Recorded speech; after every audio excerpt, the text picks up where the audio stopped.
আসসালামু আলাইকুম, সবাই কেমন আছেন?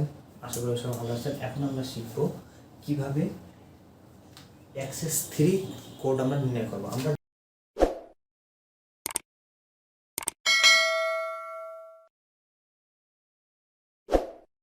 জানি অ্যাক্সেস 3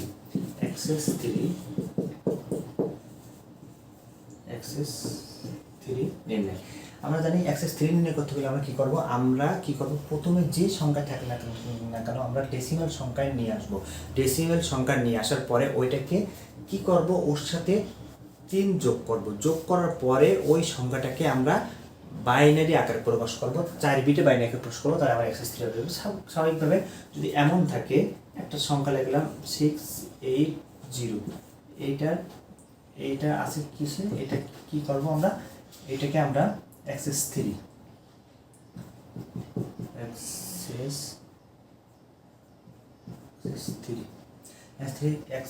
কোডে নির্ণয় করব। অ্যাক্সেস 3 কোডে নির্ণয় করব। এটা নির্ণয় করার ক্ষেত্রে কি হবে, এটা নির্ণয় করার ক্ষেত্রে আমরা দেখব এটারে কি বললাম, যে এটা যেহেতু ডেসিমাল সংখ্যার সাথে আমরা কি করব, আমরা 3 এর সাথে 3 যোগ করব। যোগ করে যেটা আসবে সেইটাকে আমরা কি করব, 4 বিটের সমতুল্য বাইনারিতে কনভার্ট করব। তাহলে এখন এটা আছে কি 680, এর সাথে যোগ করব কত, 3, এর সাথে যোগ করব কত, 3, এর সাথে যোগ করব কত, 3।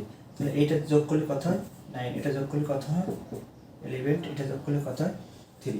এখন এইটাকে আমরা কি করতে পারি, এই যে সংখ্যাটাকে আমরা 4 বিটের বাইনারিতে সমতুল্য 4 বিটের বাইনারিতে কনভার্ট করতে পারি। এটা আমরা কি জানি 16841, তাহলে এখানে 3, তাহলে হচ্ছে কত 4 বিট। তাহলে যদি 4 বিট তাহলে এটা, তাহলে এখানে হচ্ছে 3 213, তাহলে এটা 0011, এটা আছে 11, 8210, তাহলে হচ্ছে 1011, এটা হচ্ছে 9, তার মানে 8001, তার মানে 1001 এটা।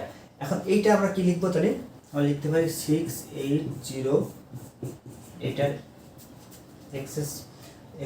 এক্সেস 3 কোড হচ্ছে 0011011001, এটা হচ্ছে